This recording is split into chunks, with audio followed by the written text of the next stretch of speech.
안녕하세요. 블랙스톤 H입니다. 금융위기 이후에 시장은 과연 어떻게 회복됐을까요? 또 새로운 기술이 딱 등장했을 때 가격은 왜 한동안 막 요동을 치는 걸까요? 경제는요, 이렇게 끊임없이 외부 충격에 반응하면서 계속 움직입니다. 오늘은 바로 그 역동적인 움직임의 경로를 예측하는 아주 강력한 수학적 도구죠. 이게 선형미분 방정식의 비밀을 한번 파헤쳐보겠습니다. 교수님, 질문 있어요. 예를 들어서요, 갑자기 새로운 기술이 나와서 시장에 충격이 빡 가해졌을 때 가격이 막 오르락 내리락 하다가 결국 새로운 안정점을 찾아가잖아요.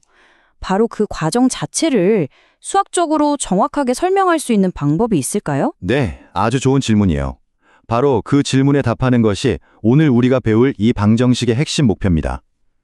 그러니까 단순히 목적지가 어디냐가 아니라 그곳에 도달하는 과정 전체를 분석하는 거죠. 자, 이게 바로 오늘의 주인공. 이게 선형 미분 방정식입니다.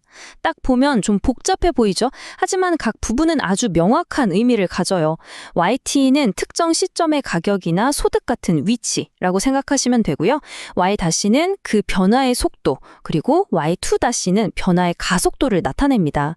이 방정식은 이 세 가지의 요소가 어떻게 서로 얽혀서 경제 시스템의 움직임을 만들어내는지를 보여주는 일종의 설계도 같은 거라고 할 수 있습니다.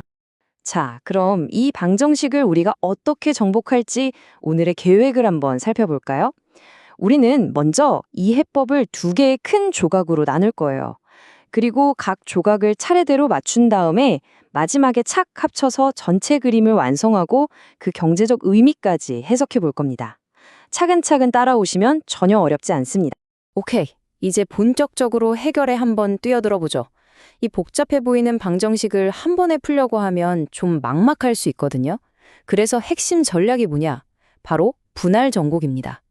문제를 두 개의 조각, 그러니까 최종 목적지는 어디인가, 그리고 그곳까지 어떤 경로로 가는가, 이렇게 딱 나눠서 생각하는 겁니다. 시간에 따른 경제 변수의 전체 경로, 즉 YT는요, 방금 말한 두 가지 질문에 대한 답의 합으로 이루어집니다.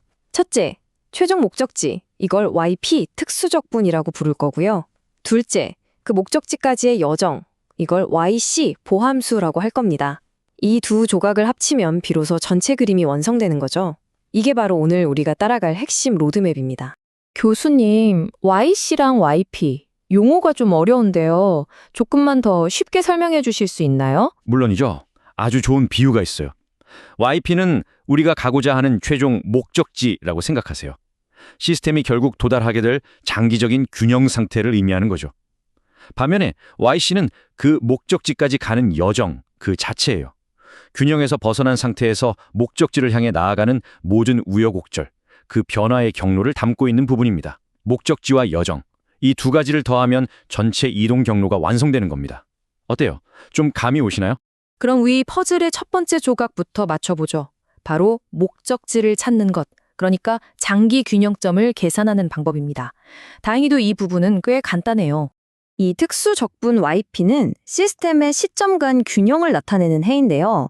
만약 방정식의 오른쪽 항 B가 상수라면 균형점은 정말 간단한 공식 YP는 A2분의 B 이걸로 바로 구할 수 있습니다. 이게 뭘 의미하냐면 변화의 속도랑 가속도가 모두 0이 되는 안정적인 상태, 그걸 찾는 겁니다. 자, 실제 예제를 통해서 직접 한번 확인해 보죠. 여기 y 더블 프라임 t 더하기 y 프라임 t 빼기 2y는 마이너스 10이라는 방정식이 있습니다. 이 시스템의 목적지, 그러니까 장기 균형점 yp는 과연 어디일까요?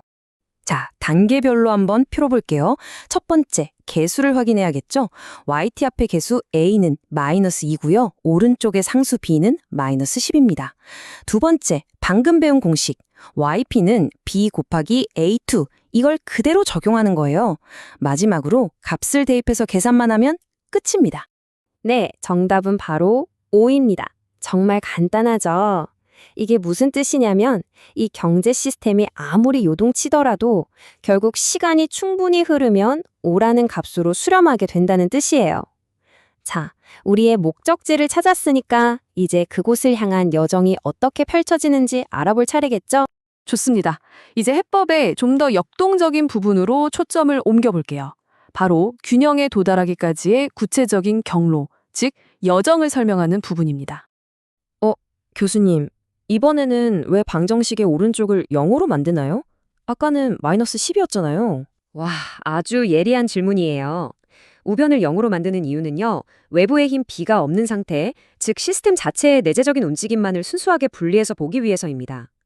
균형에서 벗어났을 때 시스템이 스스로 어떻게 균형을 향해서 조정되어 가는가, 그 순수한 메커니즘을 파악하는 거죠. 이것이 바로 보완함수 yc의 역할입니다. 그럼 이 미분 방정식은 어떻게 풀까요? 핵심 아이디어는 이겁니다. 시스템의 움직임이라는 게 시간이 지남에 따라 보통 성장하거나 쇠퇴하는 경향이 있다는 점에 착안하는 거예요. 이런 지수적인 변화를 가장 잘 표현하는 함수가 바로 y는 2의 rt제곱 형태거든요. 이 똑똑한 추측을 원래 방정식에 대입하면 정말 마법처럼 복잡한 미분 문제가 사라지고 우리가 아주 잘 아는 2차 대수 방정식으로 변신합니다. 바로 이것이 특성 방정식이에요. 이제 복잡한 미분 대신 간단한 근해 공식으로 여정의 성격을 파악할 수 있게 된 거죠. 여기서 정말 흥미로운 점이 드러납니다. 균형으로 가는 여정이 단 하나의 길이 아니라는 거예요. 방금 우리가 본 그 특성 방정식의 근이 어떻게 나오느냐에 따라서 전혀 다른 세 가지 경로 중 하나를 따르게 됩니다. 이 슬라이드의 그래프를 한번 보시죠. 2차 방정식 FR의 포물선이 가로축과 만나는 점, 저게 바로 근입니다. 보시다시피 포물선은 축과 두 점에서 만날 수도 있고 한 점에서 딱 접할 수도 있고 아니면 아예 만나지 않을 수도 있죠. 이 세 가지 가능성이 경제가 균형으로 가는 세 가지 다른 경로를 결정하는 겁니다. 와, 신기하네요. 그 경로들이 대체 어떻게 다른데요? 그건 바로 우리가 중학교 때 배웠던 판별식으로 결정됩니다. 기억나시죠?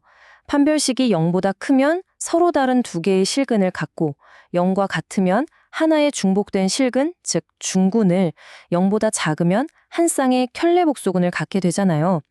이 세 가지 경우가 각각 완전히 다른 형태의 여정을 만들어냅니다. 자, 이 표가 그 세 가지 경로를 요약해주고 있어요. 첫 번째 경우 서로 다른 두 실근이 나오면 경제는 외부 충격 이후에 아주 부드럽고 직접적으로 새로운 균형점을 찾아갑니다. 두 번째 중근의 경우는 비슷한 경로지만 수렴하는 속도가 약간 달라요. 하지만 가장 흥미로운 건 세 번째, 바로 복소수 근입니다. 식에 코사인과 사인이 등장했죠? 이건 경제가 오버슈팅과 조정을 반복하면서 마치 파도처럼 위아래로 진동하면서 균형점으로 수렴에 들어가는 모습을 의미해요. 마치 경기순환의 축소판 같지 않나요? 자, 이제 우리는 퍼즐의 두 조각, 여정 YC와 목적지 YP를 모두 손에 쥐었습니다. 이제 이 둘을 합쳐서 완전한 그림을 만들어 볼 시간입니다. 우리가 계속 다루던 예제로 돌아가 보죠. 이 방정식의 특성 방정식을 풀어보면 근이 1과 마이너스 2가 나오거든요. 이게 1번 경우죠. 그리고 아까 구했던 목적지 YP는 5였습니다. 따라서 이 둘을 합친 일반에는 바로 YT는 A1, 2의 t제곱 더하기 A2, 2의 마이너스 2t제곱 더하기 5가 됩니다. 교수님, 그런데 아직 남아있는 저 A1이랑 A2는 대체 뭐예요? 아주 중요한 포인트예요.